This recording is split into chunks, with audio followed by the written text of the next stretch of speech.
Buenos días a todos. Vamos a abrir nuestra Biblia, por favor, en el Salmo número 84.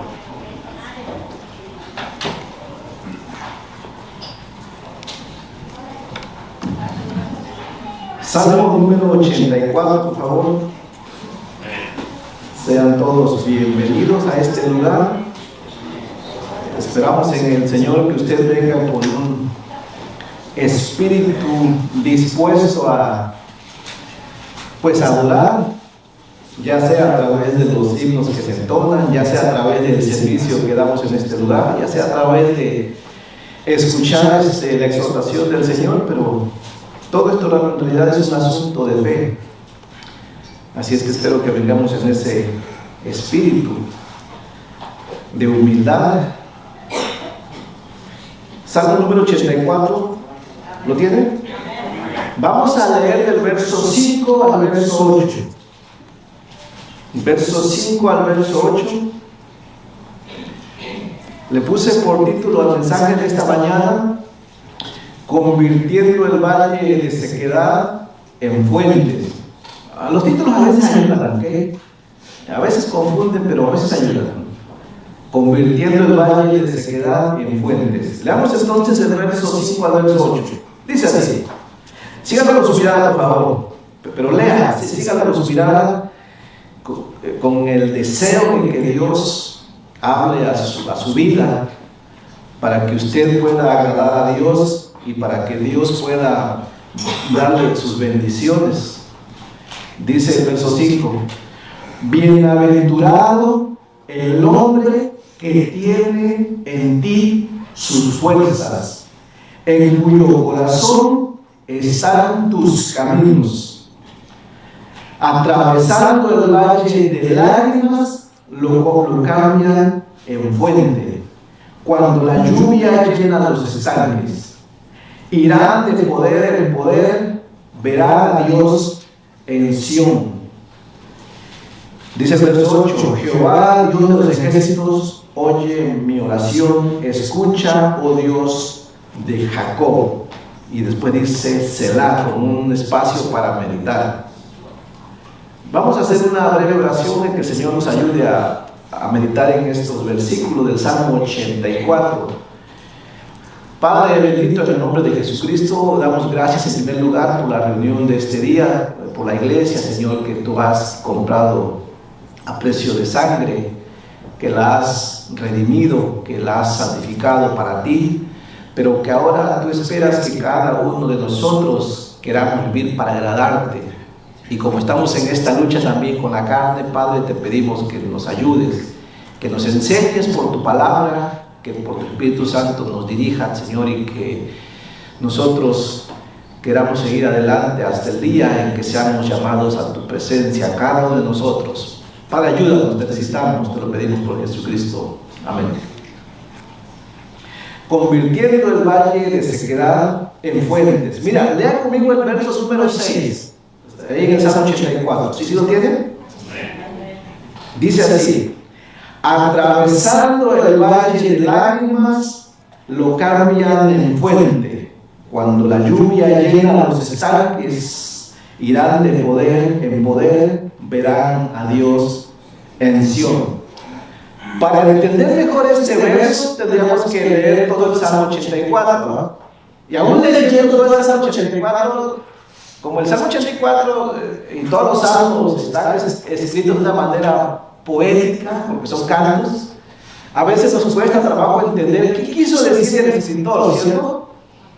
Ahora, se piensa que el escritor fue David, no se está seguro, pero con la forma en la que está escrito da mucha evidencia de que lo escribió David. Pero en el verso número 6 habla de un hombre, de un alma que anhela llegar a cierto lugar, pero para llegar a cierto lugar tiene que pasar por lugares que son difíciles, donde obviamente habrá un cansancio, una lucha, pero que nada de eso importa cuando ya miras el lugar donde quieres llegar. ¿Alguien ha tenido esta experiencia?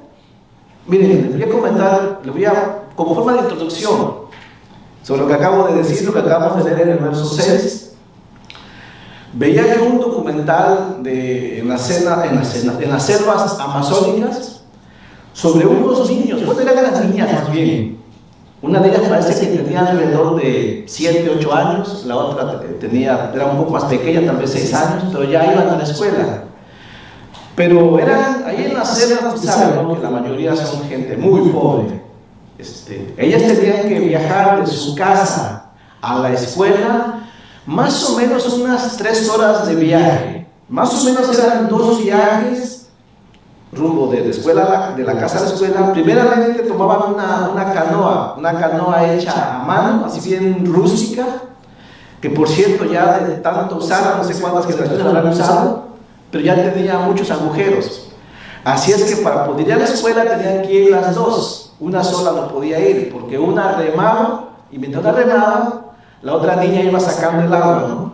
Y después cambiaba, la más pequeña remaba, más lento, y la otra mientras descansaba, sacaba el agua, ¿no? Más o menos 2 horas de viaje, sobre un río de las Amazonas, o sea, infestado entre cocodrilos, serpientes, y son bien caudalosos, ¿no? Ese río es bastante feo. Y una vez que bajaban de la canoa llegando a una ribera, tenían que caminar todavía casi 1 hora para llegar al pueblo donde estaba la escuela. Y esas niñas pues iban sin zapatos, ya saben, ¿no? Una ropa bien que no sé, y uno podría sentir pena, no sé, pero hay una enseñanza, porque una vez que las niñas visualizaban el pueblo y la escuela, aunque habían remado 2 horas y caminado 1 hora, uno esperaría que ya fueran así bien agotadas, ¿no?, así bien desanimadas, pero no, una vez que miraban el pueblo, se echaban a correr, ¿no? Y tú dices, ¿y de dónde sacan esa fuerza todavía, no? Y uno podría decir, pues que son niñas. Pero funcionaba al revés cuando iban de la escuela a la casa. O sea, tenían que caminar. Normalmente usted sabe, he visto a los niños que vienen de la escuela, el autobús, se bajan del autobús con una pereza que parece que, ¿sí me entiendes? Tú dices, o sea, no tiene que ver con tanto en lo que hacen, sino que había algo ahí. Salen de la escuela, caminan 1 hora, llegan a la canoa y comienzan a remar. Ahora sí, puede ser en sentido contrario o con la corriente a favor, depende de cómo esté el río, ¿verdad? E igual cuando iban llegando a su casa, y era una alegría que sentían cuando ya podían ver que su casa ya estaba, no sé, a unos cuantos minutos. Y eso es de todos los días para ir a la escuela, ¿no? Y después en la entrevista le preguntaban a las niñas, oye, ¿no sienten miedo? No, sí sentimos miedo. ¿Y los papás? Pues más miedo, ¿no? Digo, si usted y yo no dejamos a nuestros niños ir al patio porque algo les puede pasar, ¿se imaginan esas niñas viajar 3 horas sobre un lugar tan terrible que tal vez usted y yo no sobreviviríamos, ¿no? Entonces tenía miedo, sí tenemos miedo, dice. Entonces, ¿cuál es qué les de ánimo? Y había algunas razones muy humanas, ¿usted quiere? Bueno, una era que pues la escuela, pues en primer lugar era lo único que había, aparte de estar encerrado en la selva, ¿no? Así es que era un lugar donde ellos tenían la esperanza de aprender algo y tal vez en el futuro salir de la selva. La escuela era el lugar donde podían tener compañerismo con otros niños, de ahí fuera la vida. La escuela también les proveía alimento. Así es que ese era un buen aliciente, porque decía una niña que a ella le encantaba el arroz, dice, ¿no? Y la escuela era el único lugar donde se ofrecía, ¿no? Y de regreso, pues sí, ¿no? ¿Qué hay más seguro para un niño? Pues que su casa, ¿no? Pero me refiero a que cuando iban llegando a la escuela, cualquier sufrimiento pasado 3 horas no importaba, se convertía en alegría, en seguridad, y viceversa cuando regresaban. Y de hecho usted puede encontrar estos documentales, si usted quiere ponga en internet, partes del mundo donde los niños cruzan los lugares más peligrosos para la escuela, no solamente en el Amazonas, hay muchas partes del mundo, inclusive en México hay lugares así. Ahora, no solamente sucede en este contexto, usted también ha escuchado historias de familias cristianas que viven muy lejos de donde se ha establecido una iglesia local, un edificio. Nosotros llamamos iglesia al edificio, pero el edificio no es la iglesia, ¿ok? La iglesia es cada creyente en Cristo que se reúnen en ese edificio, ¿ok? Pero usted ha podido escuchar historias, ¿cierto? Un montón de historias, donde personas muy pobres tienen que viajar, no sé, 2, 3 horas, 4 horas, 5 horas, atravesando, sí, selvas muchas veces, desiertos, no sé, ríos, lodazales, pero que no importa ese sufrimiento cuando ya van llegando a ese lugar, ¿no?, de reunión, y que todo ese sufrimiento luego se transforma en alegría, ¿no? Y que dices, no, vale la pena, ¿no? Vale la pena todo lo que he pasado. Ahora, quise comentar esta historia porque tiene que ver, cuando menos desde la perspectiva que yo he analizado, alguien te da una perspectiva diferente, lo que David está diciendo en el Salmo 84, que es lo que encontramos, es la experiencia de un peregrino que tiene que viajar fuera de Jerusalén a Jerusalén para reunirse en el lugar de adoración que Dios les ha establecido. Ahora, si fuera David el que escribió el Salmo 84, la pregunta es, imagínense un alma, que en este caso si fue David, con un gran anhelo por estar en un lugar específico de reunión. ¿Cómo se puede llegar a esa condición? Es decir, por ejemplo, aquí otro ejemplo. Lo que estamos aquí presentes, sin entrar en críticas, usted hoy está aquí y yo no sé cómo conozco su corazón. Alguno tal vez está aquí porque realmente anhela estar aquí, pero posiblemente algunos otros estemos aquí porque queremos obedecer a Dios. Ahora, que hay una diferencia, ¿ok? Es diferente llegar aquí porque tú sabes que Cristo lo va a ordenar y tienes que hacerlo. Ahora, eso es malo, eso es bueno también, ¿cierto? Pero un nivel más alto es estar aquí porque ahora lo anhela tu corazón, que ya no necesitas que alguien te esté diciendo, tienes que congregarte, sino que tú ya lo tienes marcado en tu corazón. ¿Mira la diferencia? Bueno, por eso decimos que posiblemente este Salmo fue de David, porque David sí tenía ese corazón. De hecho, Dios miró esto en el corazón de David y por eso lo ungió para ser el futuro rey de Israel después de Saúl, ¿se acuerdan? Perdón, decir. Y de hecho, eso está registrado ya en el primer libro de Samuel, capítulo 13, en el verso 14, cuando, no, busque, escucha lo que dijo Samuel, lo que Dios le dijo. Jehová se ha buscado un varón conforme a su corazón.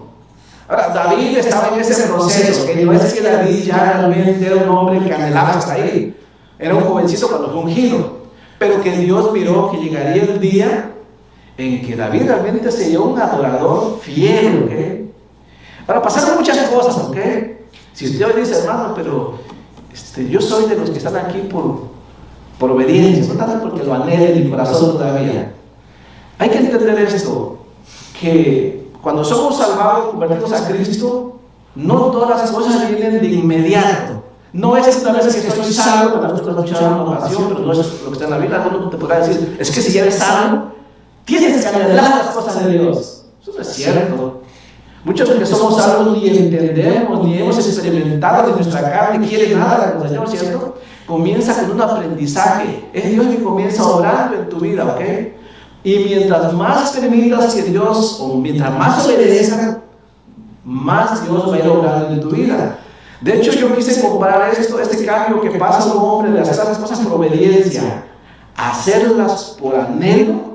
Es como lo que dice Romanos capítulo 12 en el verso 1. No pierdas a 84, pero vaya conmigo a Romanos capítulo 12, 1. Miren, busquen su Biblia, ¿no? Romanos capítulo 12 en el verso 1. Para que si hoy no has llegado a ese punto de experimentar el anhelo de estar en comunión con el Señor, no pierdas las esperanzas, simplemente que necesitamos dejar que el Señor en nuestra vida para poder comprobar lo deleitoso que es esa experiencia según David, ¿no? Dice el Romanos 12, ¿lo tiene? Dice, así bien como empieza, esto es para cristianos, ¿eh?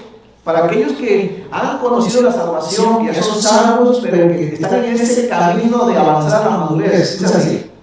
Así que, hermano, dice, os ruego por la misericordia de Dios, o sea, por todo lo que Dios ha hecho por ustedes, dice, que presentéis vuestros cuerpos en sacrificio vivo, santo, agradable a Dios, que es vuestro culto racional. O sea, de entrada, ¿qué es lo que hay que hacer? Agradar a Dios. ¿Y cómo se agrada a Dios? Como un sacrificio, ¿no? ¿Cuesta al principio o no? Sí, por eso se llama un sacrificio, es decir, hacer las cosas por obediencia, aunque tu carne no quiera, aunque tu corazón no quiera, aunque tu mente no lo entienda. Dice el mandato es, entrégate a Cristo. Míralo como un sacrificio, porque lo que viene va a ser una perfección que ya no, las cosas que hagas, ya no las verás como un sacrificio, sino como un deleite. Digo, para David ir al templo ya no era una carga, ahora era un deleite, pero para muchos era una carga todavía. ¿Sí me entienden? Ahora dice en el verso 2, ¿qué tengo que hacer? Verso 2 dice, comienza por esto. Tienes que cambiar tu forma de... Ahora, ¿por qué hay que cambiar? ¿Por qué hay que cambiar la forma de pensar primero? Porque normalmente lo que hacemos, primeramente, lo pensamos. Eso es más lo que sentimos, normalmente es en base a la forma en que pensamos, ¿no? Tal vez el hombre en sus pensamientos, tal vez son pensamientos, así es el hombre, ¿no? Es un proverbio, ¿no? Ahora, lo que tú piensas, la forma en la cual piensas las cosas, es como van a ir dirigidos tus sentimientos. Por eso, para poder cambiar el corazón, hay que comenzar acá con el entendimiento. Por eso el verso 2 dice así, no os conforméis a este siglo, sino transformados por medio de la renovación de vuestro entendimiento. David sabía, no sentía, David primeramente sabía que no había mejor lugar que estar en la presencia de Dios. ¿Cómo lo sabía David? Bueno, él había tenido mucha experiencia, porque Dios se había tratado con él a través de los años. Entonces David sabía primero, y como sabía que el mejor lugar era Dios, ahora David podía dirigir su corazón hacia Dios. ¿Cuánto le tomó a David llegar a esa madurez? ¿Cuánto le tardó? Nada más piense, ¿por qué? David empezó a servir a Dios ¿desde cuándo? Desde niño, ¿no? Él lo contó, ¿cierto?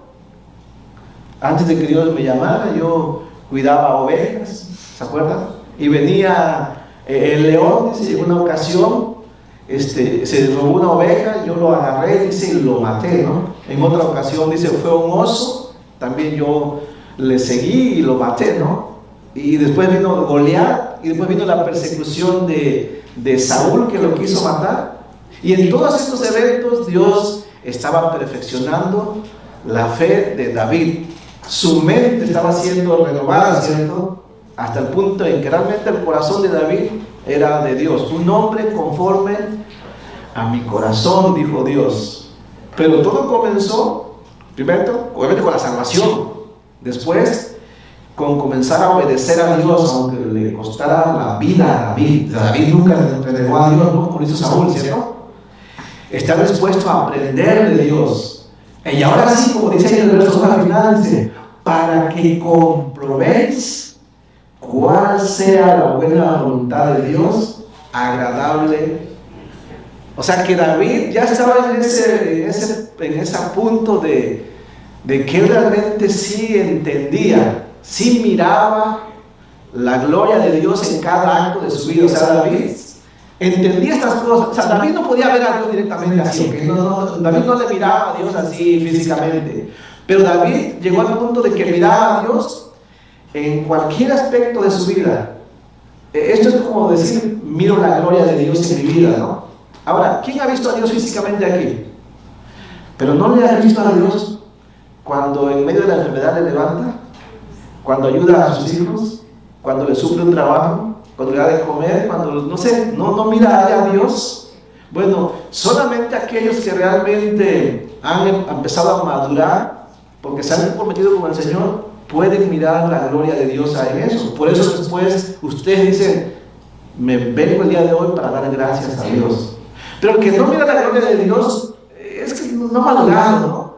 Y en estas cosas más bien lo que miras es tu fuerza, ¿no? Yo lo hice, fue por mi sabiduría, fue por mi inteligencia, ¿ok? Puedes ser cristiano, ¿ok? Pero simplemente que no te has comprometido con el Señor, así que sigues andando en parte en tus fuerzas, ¿no? Queriendo agradar a Dios, pero también queriendo hacerlo a tu manera, ¿no? Y eso es feo porque no vas a disfrutar las bendiciones de Dios como deberías hacerlo, ¿ok? Va a ser difícil que llegues al punto de, para mí no hay nada más grande que me cause más deleite que estar en compañerismo con los creyentes. Donde están ellos, allá voy yo. Va a ser muy difícil, ¿ok? Bueno, para David no era difícil, ¿sí me entienden? Por lo que les acabo de comentar, ¿no? Entonces, para David era un privilegio el estar en el lugar de reunión. Así es que si este salmo fue escrito por David, tiene todas las características para pensar que fue escrito por David, ya que David con mucha frecuencia tuvo que residir en lugares solitarios, desérticos, peligrosos, especialmente cuando fue perseguido por Saúl, y de hecho fue perseguido después cuando ya era rey por su propia familia, ¿se acuerdan? Por uno de sus hijos. Así es que muchas veces David estuvo fuera de Jerusalén, especialmente por las guerras.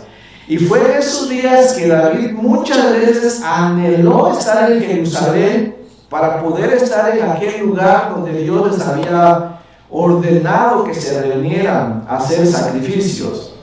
Así es que lejos de Jerusalén y en su peregrinar de regreso, David expone su intenso anhelo y necesidad de estar en aquel lugar donde Dios había ordenado que se le había adorar. ¿Cómo se llamaba ese lugar en el tiempo de David? El tabernáculo de reunión es su nombre. No voy a decir el templo porque el templo no había sido construido, ¿ok? Aunque de hecho David quiso construir el templo. O sea, yo quise compartir esa algo también porque no lo saqué de mi mente. Me puse a pensar en David, que realmente David sí anhelaba todo lo que tuviera que ver con Dios. Y no es que le faltara algo, digamos, David, ¿acaso era rico David? Era riquísimo. Era el rey de Israel. Tenía un palacio, uno dice que tenía un palacio hecho de madera, o sea, que era algo muy valioso. Pero David, si le preguntaban, ¿dónde querías estar, David? ¿En tu palacio con tus tesoros o en el tabernáculo de reunión? ¿Saben cómo era el tabernáculo de reunión? Era una especie de tienda hecho de pieles. Si tú quieres, lo más pobre que se pudiera ver, ¿eh? Pero ¿saben dónde David dice que prefería estar? Allí. Él fue el que dijo, es mejor un día, ¿no?, en tus atrios que 1000 fuera de ellos. O sea que para David cualquier lugar que no fuera el tabernáculo de reunión no era tan bueno como ahí, ¿no? A diferencia de un alma que no ha llegado a ese punto de madurez, para nosotros luego decimos al revés, ¿no? Prefiero 1000 años fuera de la iglesia que un día en ella, no sea algo así. Cuando ven a veces ese pensamiento, ¿no? ¿Por qué le dije esto? Más adelante lo voy a mencionar para no, luego me salgo del tema, ¿no? Ok, este salmo contiene el valor del derecho checuado, los anhelos de un alma que ama a Dios, el alma que ha llegado a experimentar el amor de Dios, ha de sentir un anhelo por Dios y por su casa. David sentía un anhelo no solamente por la casa de Dios, sino por el Dios de la casa. Son dos diferentes, ¿okay? Amor por el Dios de la casa y amor por la casa de Dios. En el Antiguo Testamento, obviamente, el tabernáculo, ¿no? Por el Dios de la casa que ha concedido gratuitamente esta salvación, y por la casa de ese Dios, lugar donde ha de ser administrado con fe para la gloria de Dios. Miren, algunos no ven importantes las cosas materiales consagradas para Dios, y a veces pensamos que solamente lo que importa es lo que hacemos en la forma espiritual. Dice que siempre está en este texto, y este texto es correcto, ¿verdad? Lo que le dijo Jesús a la mujer samaritana, ¿no? Llegará el día en los que los verdaderos adoradores adorarán, dice, en espíritu y en verdad. Y además le dijo, no en este monte ni en aquel, sino en espíritu y verdad. Y muchas veces usamos este texto para decir, ya ves, yo no necesito hacer nada físico para adorar a Dios. Yo a Dios lo adoro, dice, en espíritu. O sea que ni se congregan en la iglesia, ni celebran ninguna ordenanza, ni hacen un servicio para Dios, no hacen nada. Dice, yo adoro, dice, en espíritu. Eso es verdad. Pero un alma que adora en espíritu está dispuesta a obedecer a Dios en todas las cosas materiales, ¿no? Claro, ¿no? Y congregarse de ellas. Para David, ir al tabernáculo de reunión era algo importante, aunque David también adoraba a Dios en su espíritu, por supuesto. ¿Okay? Ahora, recuerden que en aquel tiempo el tabernáculo era importante porque era un símbolo de las cosas que vendrían a través de Jesucristo. Ahora hay una aclaración. Ahora estamos en la dispensación de la gracia. Usted y yo, o más bien en este tiempo, Dios, tenemos el Nuevo Testamento y vemos que Dios nos ha revelado por la Biblia que el tabernáculo donde Dios mora, pues ya no es un edificio, ¿okay? No es un tabernáculo hecho de manos humanas. La Biblia nos deja saber que Dios ahora hace morada, o que Dios más bien establece su morada en los corazones, ¿okay? en los corazones que han sido regenerados. Cuando Dios nos ha revelado ahora esto, más que antes de alguna manera no se enseñaba así. Ahora, ¿ustedes creen que David solamente oraba hasta que llegaba a la tabernáculo de reunión? No, se entiende que David donde quiera que estuviera, o sea, en la cueva de Adulá, corriendo por el desierto, se entiende que él adoraba, ¿cierto? Él trataba de adorar a Dios con su vida misma. Eso era importante, pero también era importante llegar a Jerusalén, reunirse las pocas veces que él podía en el tabernáculo de reunión y hacer lo que a él se le permitía hacer, porque David no podía hacer muchas cosas ahí. Los únicos que podían quedarse ahí permanentemente, servir ahí, comer ahí, vivir ahí, por decirlo así, eran los levitas, ¿okay? Un privilegio que por cierto David anhelaba, ¿no? ¿Qué tanto anhelaba que él dijo, yo quiero construir un templo para Dios? ¿Qué tanto anhelaba que cuando Dios se lo prohibió, dijo, pues voy a aportar los materiales entonces, ¿no? ¿Qué tanto anhelaba que cuando a su hijo Salomón le tocó, David le aconsejó para que lo que tenía que hacer, ¿no? Usted se imagina a David, no sé, me pongo a pensar la vida de David. David es un hombre que cuando entendió la misericordia de Dios en su vida, quiso hacer tantas cosas, pero le fue impedido. ¿Sí me entienden? Pero aunque le fue impedido, hizo lo posible por estar involucrado. Y por decirlo así, David dio las primicias en algunas cosas que no le fue permitido hacer, pero que se aventó a hacerlo y que Dios lo honró. Te pongo un ejemplo. Cosas que David no podía hacer. No podía entrar al tabernáculo de reunión, a un lugar específico, y no podía comer de lo que había ahí. Mateo capítulo 12 se enseña en el verso 13. Cristo lo dijo. ¿No ha leído sobre David? Que cuando el que entró al tabernáculo y hizo cosas que le eran ilícitas hacer, como comer el pan de la proposición. ¿Y qué hizo David cuando lo persiguió a Saúl? Entró ahí y no solamente él, que con él iba, ¿no? ¿Y qué hizo el sacerdote? Le dijo, pues no tengo, David, nada aquí en la mano más que los panes de la proposición que acabo de cambiar, pero no le estaba permitido. ¿Y qué hizo David? ¿Lo iba con él? ¿Y lo comieron? ¿Y lo mató a Dios? No. De alguna manera era primicia de los privilegios que nosotros sí tendríamos. Que él anheló, pero que muchas cosas no pudo hacer. Yo puedo mencionar la semana pasada que David, si lo hubiera permitido, hasta sacerdote hubiera querido, hasta función de sacerdote hubiera hecho, no lo podía hacer. Si lo hubieran dejado, hubiera cambiado su palacio por el tabernáculo, no, pero no le había permitido hacer. Si lo hubiera permitido, creo que hubiera hecho los sacrificios, son cosas que no podía hacer. Por eso él decía que quería sacrificar su propia vida, ¿no? Ahora, de aquí vamos aprendiendo, ¿no? Que Dios espera que cada alma, o sea, nosotros, pudiéramos llegar a ese punto de madurez, ¿no? De fe. Nosotros, que ahora sí somos morada del Espíritu Santo, si entendemos que Dios mora en nosotros ahora, que Dios está morando en cada alma que ha sido salvada por fe, cosa que a David ellos no lo miraban así, no lo experimentaban de esta manera, porque aquellas cosas solamente apuntaban a lo que sería en algún momento, Para David era un anhelo ardiente estar en aquel lugar donde él no podía orar, pero quería servir con todo su ser al Dios que le salvó. Su necesidad era tan grande que él realmente lo clamaba, pero todo empezó con su corazón, a ser cambiado. Por eso en el Salmo 84, que le dije que no lo perdiera, miren lo que dice en el verso 1, ya conmigo. O sea, ¿qué es lo que atraía a David? Pues primeramente porque su corazón de David había sido, Dios había trabajado ahí en él.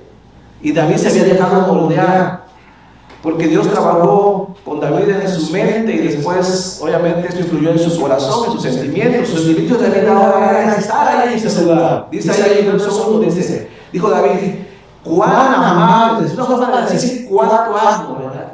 Se puede leer así, cuán amables son tus moradas. Y moradas literalmente se refiere al tabernáculo, se puede leer también como tabernáculo, dice, oh Jehová de los ejércitos. Y dice en el verso 2, dice, anhela mi alma y aún, escuchen esta palabra, ardientemente desean los atrios, y los atrios es el patio exterior del tabernáculo, que es donde David podía llegar nada más.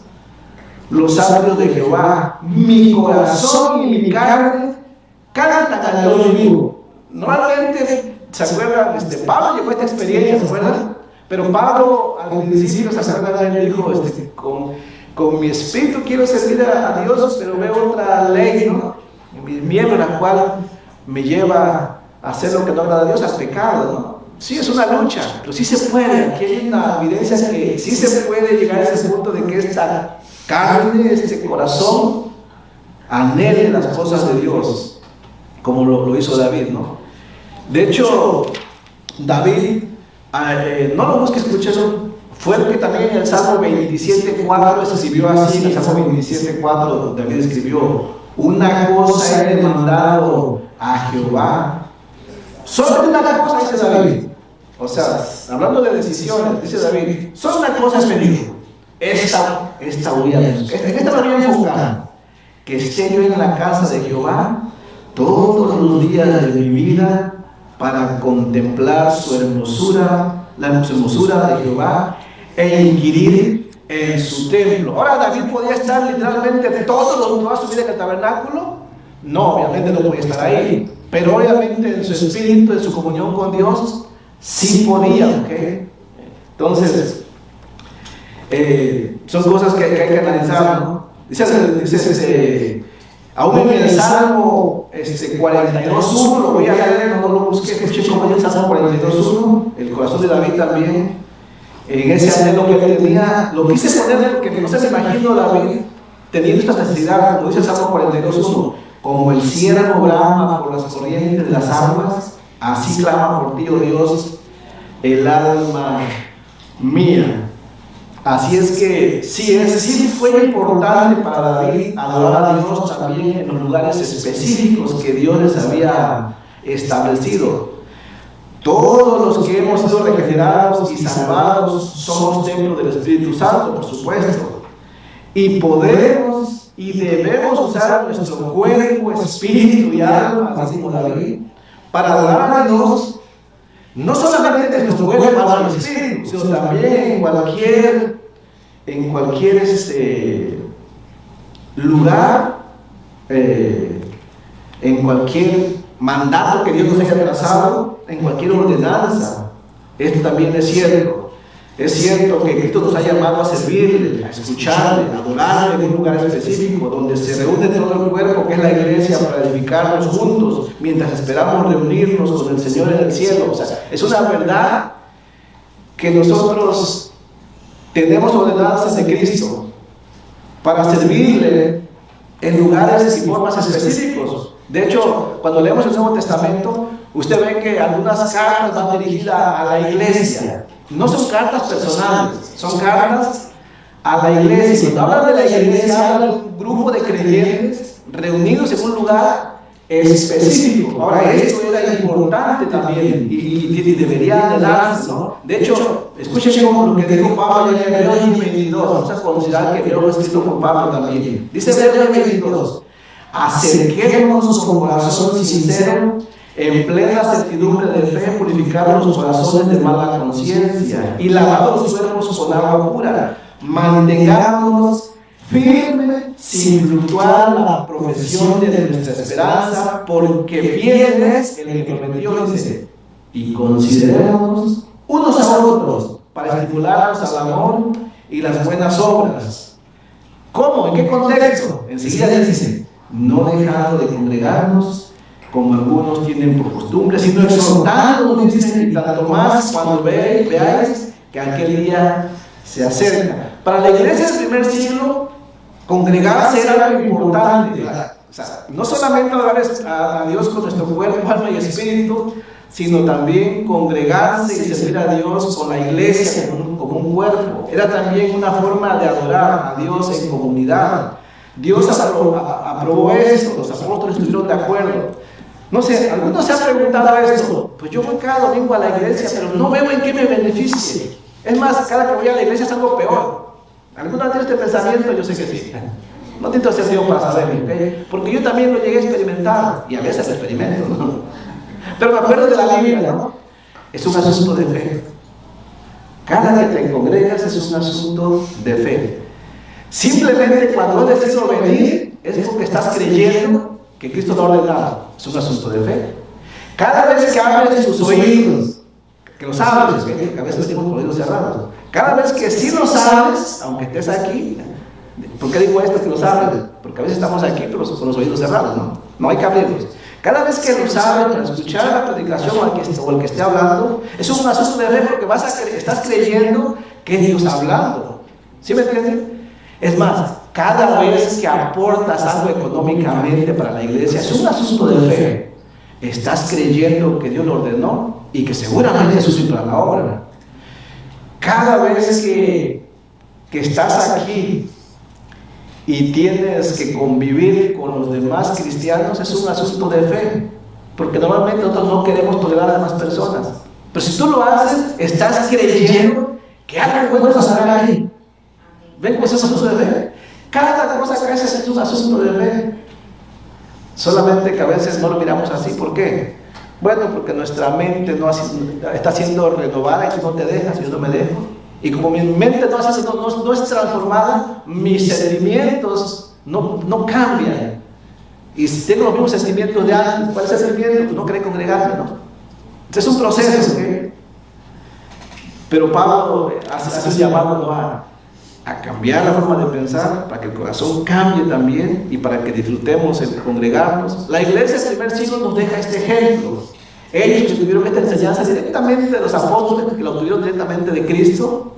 Por ejemplo, no busque el texto, pero en Hechos capítulo 20, en el verso 7, nos dice que la iglesia realmente hacía, no sé si ya hablaban congregarse, pero sí lo hacían. O sea, no hay tal cosa de como que cada uno por su lado, no. Dice Hechos 27, el primer día de la semana reunidos, los discípulos para partir el pan, Pablo les enseñaba, dice, habiendo de salir el día siguiente, y alargó el discurso hasta la medianoche.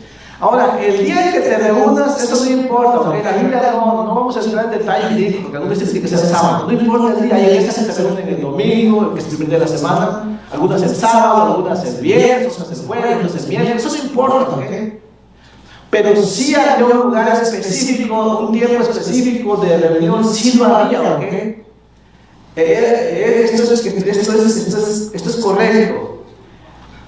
Usted va a encontrar que la iglesia del primer siglo no lo hacían, de hecho no lo hacían el sábado, que lo hacían como iglesia para el servicio, como cristianos lo hacían el domingo.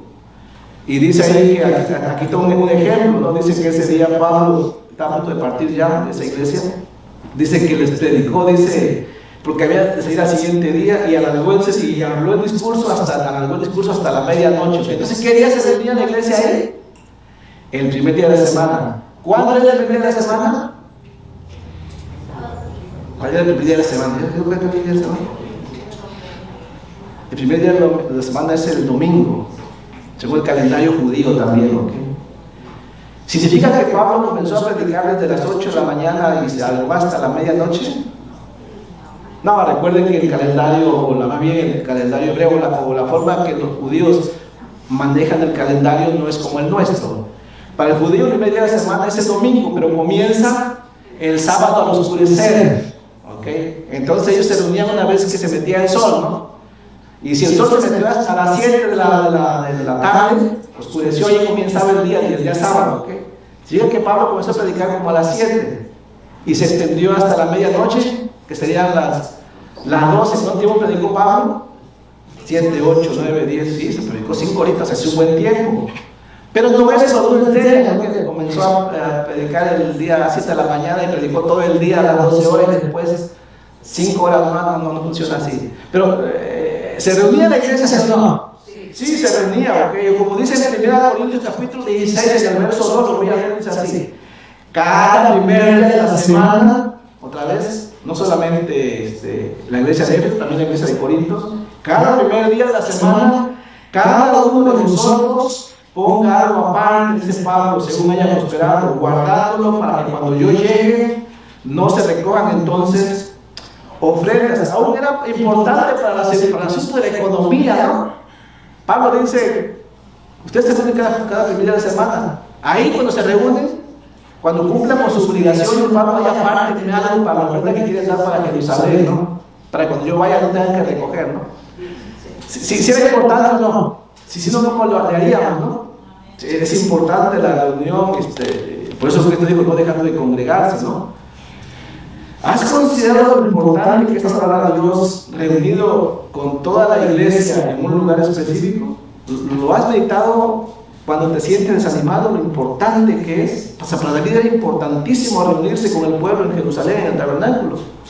Para la iglesia debe ser importante reunirse con la iglesia en un lugar específico. ¿Qué lugar específico? Uno como este. ¿Y por qué el domingo? Bueno, porque todos hemos decidido que sea el domingo, a menos que usted quiere que lo cambiamos a sábado o viernes, ¿verdad que no? Entonces, si la iglesia decidió que es el domingo, pues hagamos el domingo. Aunque, repito, el día no había ningún problema en cambiarlo, ¿no? Excepto por la cuestión del trabajo. Aún David pudo ver las ventajas de aquellos que moraban en el tabernáculo de reunión. Salmo 84, 3, regrese conmigo ahí. David, con su corazón, ya estaba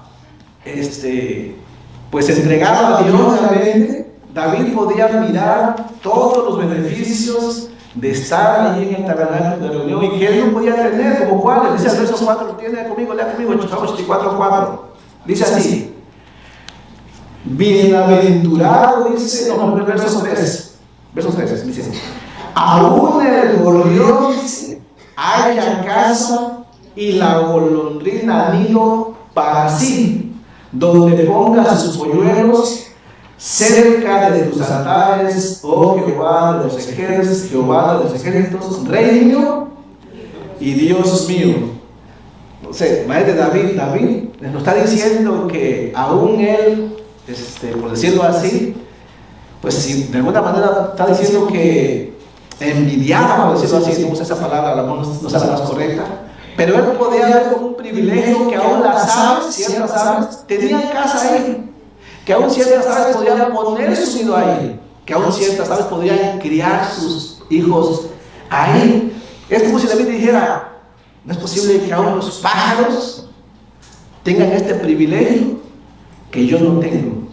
Ahora, ¿quién mira así? No, yo sé, te repito, yo sé que Cristo pone en tu corazón, ¿okay? Yo sé que tú puedes orar en tu casa, yo sé, la Biblia lo dice, pero la iglesia es un lugar importante de reunión, ¿cierto? Pero ¿cuántos miran la iglesia así como David miraba el templo de reunión? Que diga, ninguna me va a ganar a mí. Yo sí tengo puerta abierta para estar en la iglesia, con la iglesia en el edificio, cada que se reúnen.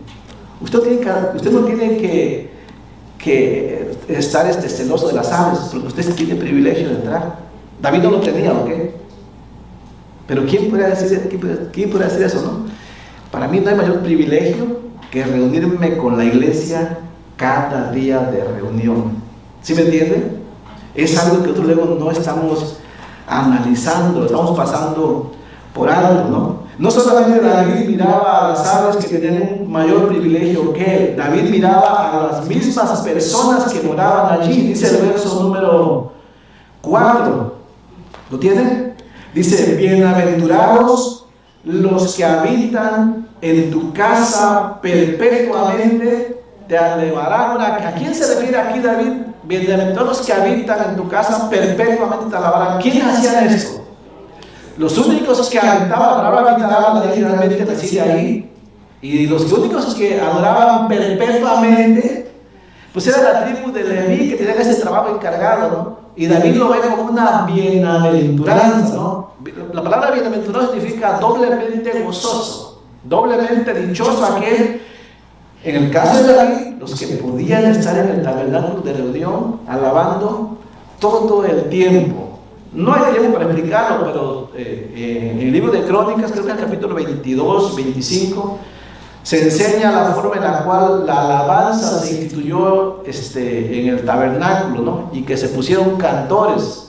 Y se dice que esos cantores hacían alabanza continuamente, eran bastantes, ¿ok? Así es que continuamente había alabanza ahí. David quería también ser parte de ello, ¿no? Ahora, voy terminando con esto.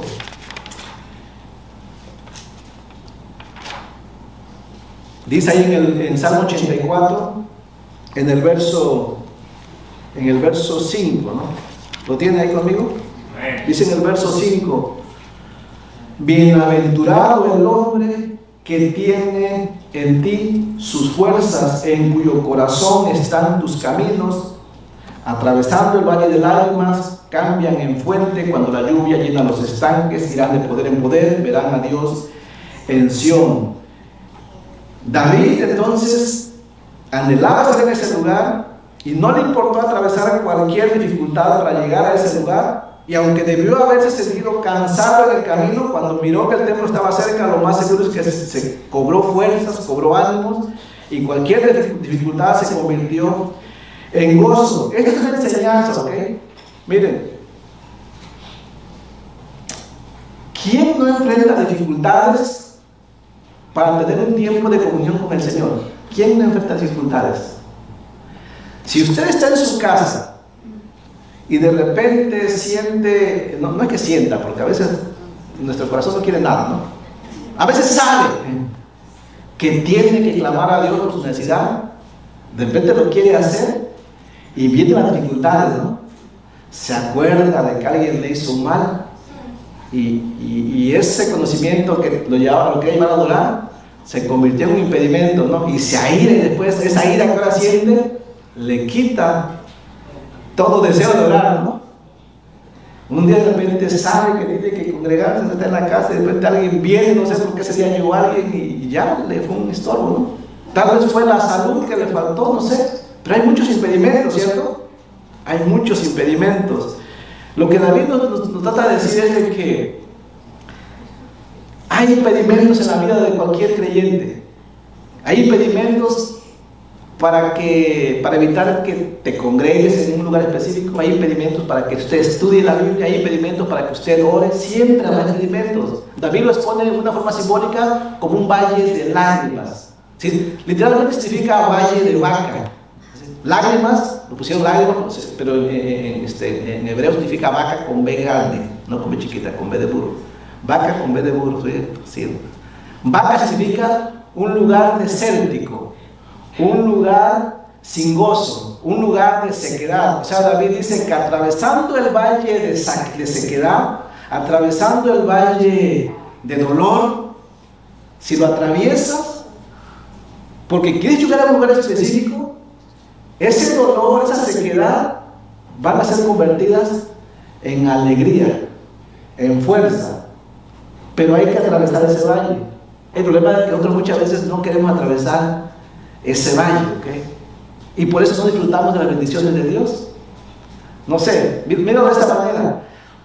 Dios quiere que te congregues y Dios quiere usarte de tal manera que le hagas gusto a reunirte con la iglesia. Que lo disfrute después, ¿no? Que después diga, yo no sabía lo bonito que era servir a Dios hasta que comencé a servirle. Y le gustaba la palabra, ya le hallé gusto. Esto pasa hasta en el trabajo. ¿Ya te gustó el trabajo? No, me traen cargado, me traen de aquí para allá. Y después de un mes, ¿no? ¿Cómo te va el trabajo? Ya le estoy hallando el gusto. Bueno, con la iglesia es similar, solamente que reaccionamos diferente, no trabajamos así en la iglesia, ¿no? ¿Cómo te va en la iglesia? Como que no es para mí, ¿no? Muchos hermanos ahí sangrones no me hablan, ¿no? Pero si tú te comprometes con el Señor, yo te aseguro que si te comprometes con Él, después de un tiempo vas a decir, ya le estoy hallando el gusto, ¿no? ¿Sí me entienden? Es Dios obrando en el corazón, ¿no? Miren, hubo un hombre llamado John Hill, un teólogo de tiempos antiguos. John Hill escribió algo al respecto, dijo así: lo que hace deleitoso las moradas de Dios, hablando tu reunión con Él en tu espíritu, si usted quiere, también hablando de la reunión en un lugar con la iglesia, dice, lo que hace deleitoso las moradas de Dios, dice, es la presencia de Dios en ellas. De modo que no son otra cosa que la casa de Dios, la puerta del cielo, las provisiones que hay aquí atesoradas y la compañía que se goza de ellas. Ahora, ¿qué es lo más parecido al cielo para el cristiano? Pues la reunión con la iglesia. Aquí la tierra sería lo más parecido al cielo. Dijo este hombre, John Hill, dice, esto es como las puertas del cielo. No es el cielo, pero es lo más parecido, ¿cierto? La Biblia dice que los cristianos fuimos creados para adorar a Dios, para servirle a Dios, para cantarle a Dios, ¿ok? ¿Dónde se hace eso aquí en la tierra? Con la iglesia. Algún día lo haremos en el cielo, pero aquí comienza, así que, por decirlo así, este es un pedazo de cielo. Pero qué terrible es que como creyente, pues no te guste el cielo. ¿Sí me entiende? Tienen que empezar ahora, muchos creyentes dicen, no, yo voy a amar al Señor y a servir, a adorarle cuando esté en el cielo. Pero Dios quiere que comiences a hacerlo ahora, un asunto de fe, ¿cierto? Ahora, solamente que nos resistimos, ¿no? Ahora, Charles Haddon Spurgeon escribió algo más pesadito, ¿no? Lo copié para que no piense que lo escribí yo, ¿no? Dijo Carlos Spurgeon, dijo, algunos, dice, hay que arrastrarlos a la iglesia, en tanto que David está clamando por ella. David no necesitaba que repicaran campanas desde el campanario para inducirle a ir a la iglesia. David llevaba la campana en su propio pecho. Él sentía apetito, el santo apetito, dice, es un mejor llamado al culto que las llamadas de la campana. Y me puse a pensar, ¿no? En algunas iglesias tradicionales, ¿cómo se hace el llamado a la gente para reunirse, no? Y si no se toca la campana, pues nadie va. Pero qué bonito es que la gente fuera sin tocar campanas, ¿no? En la iglesia cristiana, ¿no? ¿Por qué algunos vienen aquí? Porque el pastor está dale, ¿no? Pero qué bonito sería, ¿no? Que todos nos reuniéramos sin que el pastor tuviera, además, que el pastor ni hablara sobre ese tema, ¿no? Que eso de no dejar de congregarse, nunca van a escuchar a usted. Pero claro, mientras no lo haga, bueno, va a seguir escuchando, ¿verdad? Es como una campana que repiquetea. ¿Por qué? Porque tu corazón necesita que te diga, no, eso no es malo, que cada vez que me escuche lo diga, otra vez el pastor, pues seguro que no vine a yo, es contra mí. No, en realidad no, es para todos, ¿ok? Para que no olvidemos la necesidad que tiene nuestra alma de obedecer a Cristo, para que maduremos hasta el día en que anhelemos reunirnos y nadie tenga que estarnos marcando el paso, ¿no? Es la realidad, ¿no? Ahora sí termino. ¿Cuál es tu valle de lágrimas que tienes que atravesar para poder disfrutar las ordenanzas de Cristo, o sea, la iglesia? ¿Qué puedo hacer, no? Piénsalo, ¿no? ¿Qué puedo hacer para poder congregarme en este caso, tener comunión con Dios en mi alma? ¿Qué tengo que hacer si tengo valles de lágrimas que me lo están impidiendo? No sé, primeramente, ¿cuáles son esos valles de lágrimas? ¿No? Tal vez, no sé, tal vez demasiado trabajo, demasiado, no sé, demasiado diversión, demasiado cansancio, demasiados problemas, puede ser, demasiada enfermedad, no sé, puede ser un montón de cosas. Pero lo que David sabe que hacía en su peregrinar, él pasaba por el valle de lágrimas, él seguía caminando, ¿no? Y que le habrá dolido, pues sí, habrá sufrido, pero se dice que cuando él, lo que está diciendo es que cuando él ya miraba que el templo estaba cerca, todo aquel sufrimiento se convertía en gozo. Cuando sientas que algo te está impidiendo tener comunión con el Señor, sigue adelante, hazlo, y verás que ese cansancio, esa apatía, ese desánimo, Dios lo va a honrar convirtiéndolo en alegría. en gozo, en deleite. Tu problema que tengas después, ya no lo vas a mirar tanto como un problema. Esa fatiga ya no la vas a mirar tanto como una fatiga. Ese odio ya no va a ser odio, ¿ok? Ese, no sé, lo que sea, va a cambiar de perspectiva. No digo que se va a ir, no digo que se va a ir, porque lo vas a hacer que siga ahí. Pero lo vas a dar de una manera diferente. Como estas niñas que atravesaban el Amazonas, ahora, ¿dejaban de trabajar en eso? No, el río seguía estando ahí, ¿ok? El calor seguía estando ahí, la fatiga seguía estando ahí, pero la miraban con una perspectiva diferente. Vale la pena el esfuerzo, con tal de estar en la presencia de Dios o con tal de estar con los demás en la presencia de Dios, como quieras verlo. Bien que valía la pena. ¿Qué tengo que hacer? Es un asunto de fe. Solamente confía en Dios en medio de la adversidad y crea a Él que convertirá ese valle en gozo, ya que todos enfrentamos adversidades. Nadie está exento de enfrentar adversidades. Pero en Cristo recuerden que cada adversidad tiene un propósito. Solamente que no lo descubrimos muchas veces porque no queremos nosotros hacer este sacrificio, ¿ok? Voy a hacer un corto rápido, ¿ok? Solamente quiero que te lleves esto en casa. Si al analizar no has descubierto cuáles son los impedimentos que puedas tener, que lo cual llamamos valle de lágrimas, piensa en esto. Normalmente vas a tener 3 impedimentos. Ahí te va. Escuela dominical, los invito a que vengan. Impedimento número 1, el mundo. El mundo siempre te va a querer atraer, ofreciéndote las cosas que Él quiere, ¿ok? Piénsalo.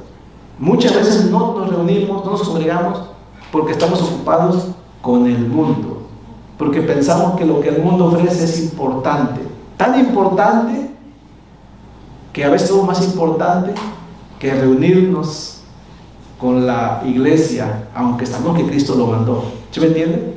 Porque lo que el mundo ofrece se ve bonito, ¿ok? Parece bonito, sabe bonito, ¿no? Pero es una trampa, ¿ok? Medítalo. Hay cosas que son lícitas, pero todo aquello que te impida tener comunión con el Señor, no puedes llamarlo lícito, ¿ok? Fíjate en el mundo. Eso va a ser un impedimento y te va a causar dolor dejarlo, pero hay que dejarlo, ¿ok? Después ya no lo vas a amar tanto, ¿ok? Otro impedimento que un segundo, usted sabe, ¿no? Un segundo impedimento. Sí, el enemigo más cercano que tienes, tu impedimento más, el que duerme contigo, se llama el yo, tu carne, ¿ok? Cuidado del yo. El yo es un enemigo terrible que te va a decir, hoy no, mejor no, hoy no. Mañana, ¿qué tanto es tantito no congregarse hoy, ok? Hoy no porque trabajaste mucho, ok. Descansa, relájate, te lo mereces, ¿no? El yo te va a decir un montón de cosas, ¿no? Además, ¿para qué vas? ¿Ha visto al hermano donde está? Mira, él va todos los domingos y sigue igual. Así es que tú llévala con calma. El yo te dice un montón de cosas, ¿no? Para impedir que tú tengas esa comunión con el Señor. Lo hace cuando quieres orar en casa, lo hace cuando quieres leer la Biblia, lo hace cuando alguien te aconseja. El yo siempre está ahí queriendo impedirte, ¿no? ¿Sí me entienden? Piénsalo. Un tercer enemigo, fácil, ¿no? Y sí, Satanás. La Biblia le llama el príncipe de este mundo, el cual tiene sometidos a muchos todavía, ¿no? Estas cosas pueden ser un impedimento para que tú disfrutes lo que dice en el Salmo 84, en el verso 6. Mira conmigo el verso 6. Vamos a terminar leyendo ahí el verso 6. Hice un corte grande porque, no sé, no quiero que se me olvide lo poco que escuchó. Dice el verso 6, ¿lo leen? Atravesando el valle de lágrimas, lo cambia, dice, en fuente. O sea que lo que era sequedad, ahora es una bendición en fuente. ¿Cómo era? ¿Qué tipo de fuente? Bueno, dice ahí, como cuando la lluvia llena los estanques. Sí, esa es la idea, ¿no? Que si antes estaba en sequedad, si haces lo que Cristo dice que ahora tu vida va a ser como una fuente, ¿no? Como la lluvia es cuando llena los estanques. ¿Y qué más dice ahí el verso 7? Irá de poder Poder significa eso, que si algo te estaba desanimando, vas a cobrar fuerza, que si algo te estaba cansando, vas a tener ánimos ahora, ¿ok? Vas a sentir ese poder que Dios te da. Y dice ahí en verso, al final dice, verán a Dios en Sión. ¿Y qué significa que eso? Que si vengo a la iglesia, ¿voy a ver a Dios en la iglesia? Sí. Literalmente, no. ¿Cómo vas a ver a Dios? Ahí tengo un ejemplo. Voy a poner verás a Dios en Sión.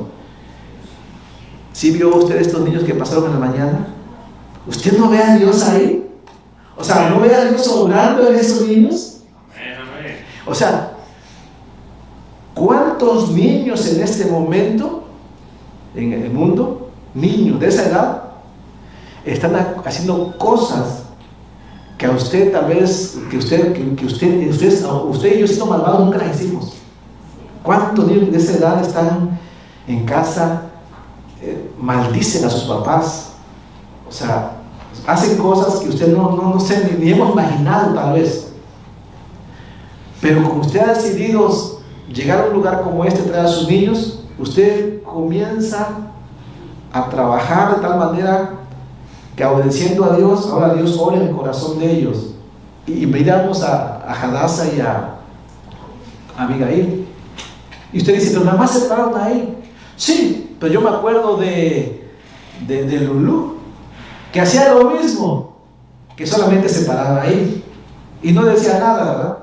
Pero han pasado los años y ahora ella puede citar textos bíblicos y hacer cantos que muchos de nosotros no hacemos. O sea, ¿cómo se llega a ese punto? Es Dios obrando, ¿ok? Dios, es una forma de decir, verán a Dios, verás la gracia de Dios en los corazones, verás cómo obra Dios en los hombres. Esa es la idea.